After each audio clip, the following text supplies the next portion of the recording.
Timnas Indonesia gagal melanjutkan tradisi nggak pernah kalah di laga pertama Piala Asia. Timnas Indonesia kalah 1-3 dari Irak pada pertandingan yang berlangsung pada 21.30 semalam. Ada gol kontroversial dari Irak yang membuat Sintayong berang. Namun saya melihat ada hal positif dan juga negatif dari permainan Timnas Indonesia dan bagaimana peluang lolos ke 16 besar. Saya beber semua di video ini.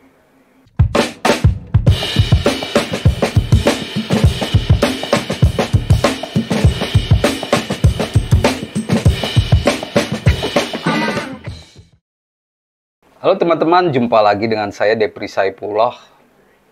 Kita tidak boleh terlalu kecewa dengan hasil kekalahan dari Irak. Memang sih, kekalahan lawan Irak membuat peluang kita lolos ke 16 besar menjadi semakin sulit. Karena target Sintayong di pertandingan kemarin adalah imbang. Timnas Indonesia melawan Irak sebenarnya lebih baik daripada pertemuan pertama mereka. Timnas Indonesia berhasil memberi perlawanan kepada Irak. Gol Irak dicetak oleh Muhammad Ali di menit ke-17, lalu Osama Rashid di menit injury time babak pertama, dan juga Aiman Hussein di menit ke-75. Sedangkan gol Indonesia dicetak oleh Marcelino yang sempat membuat kita semua bersorak gembira. Sintayong selaku pelatih sangat kecewa dengan gol offside yang terjadi saat pertandingan melawan Irak. Memang gol dari Osama Rashid tidak offside, tapi proses sebelum itu terjadi offside. Jelas sekali saat Ali Yasin menyundul bola dan ditepis oleh Hernando Ari, posisinya sudah di depan dan itu sangat-sangat offside. Jangan dilihat dari VAR aja itu udah offside. Tapi kita tidak bisa mengubah hasil pertandingan.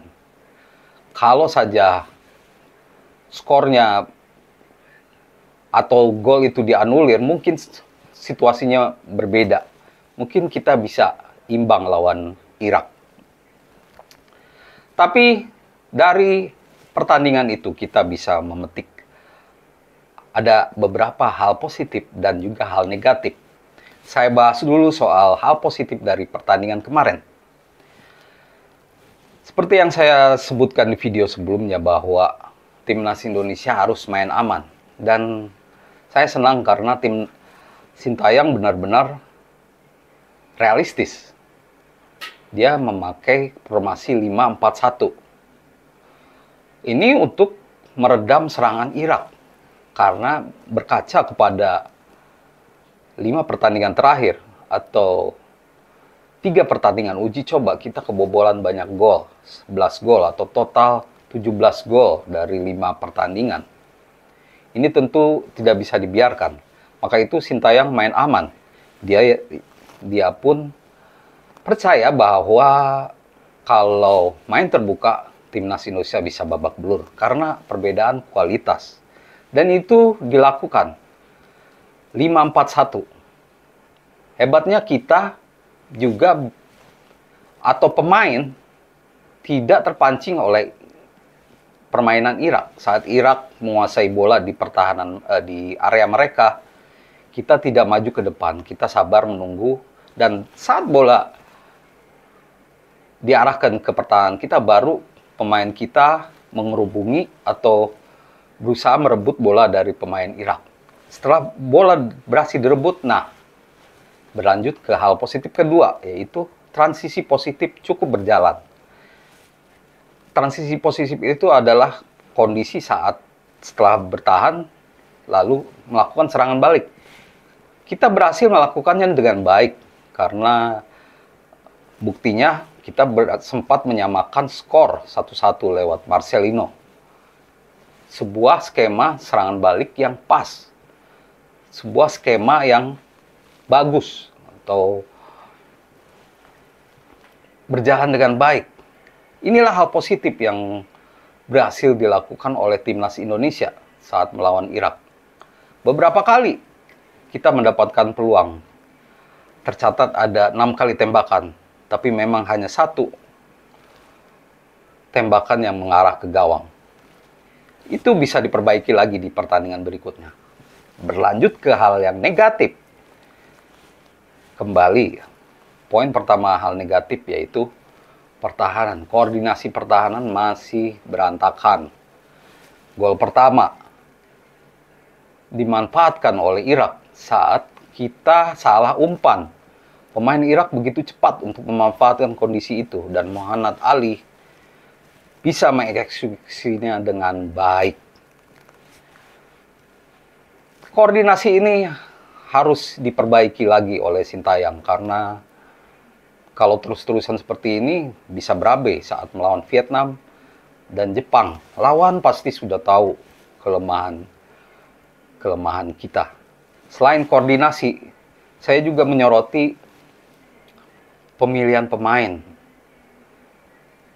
Sebenarnya kalau melihat secara jujur, Jordi Amat tidak maksimal di pertandingan ini.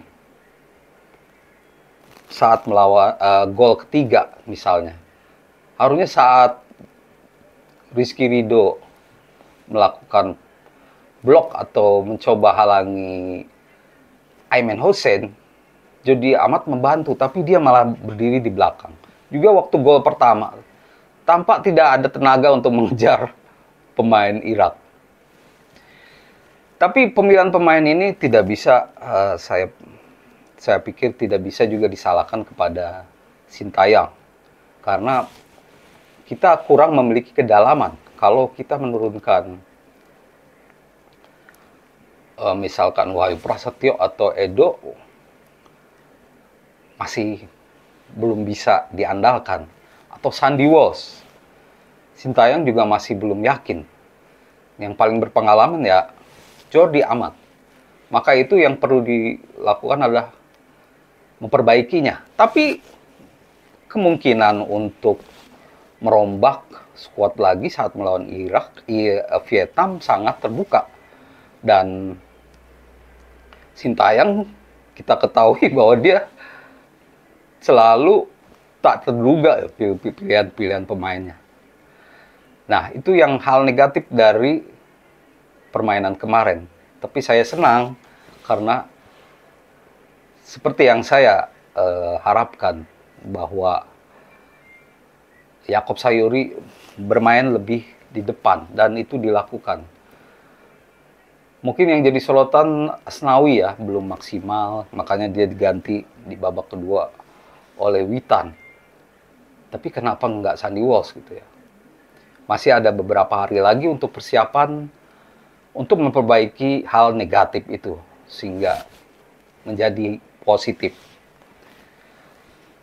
Kini peluang timnas Indonesia agak berat. Melawan Vietnam harus menang dan harus imbang melawan Jepang. Kita ketahui bahwa target pertama meleset. Hasil imbang lawan Irak tidak berhasil diraih.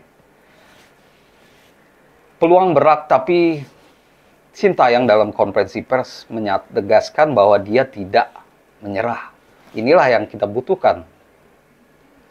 Saya pun melihat bahwa tidak ada yang mustahil di sepak bola.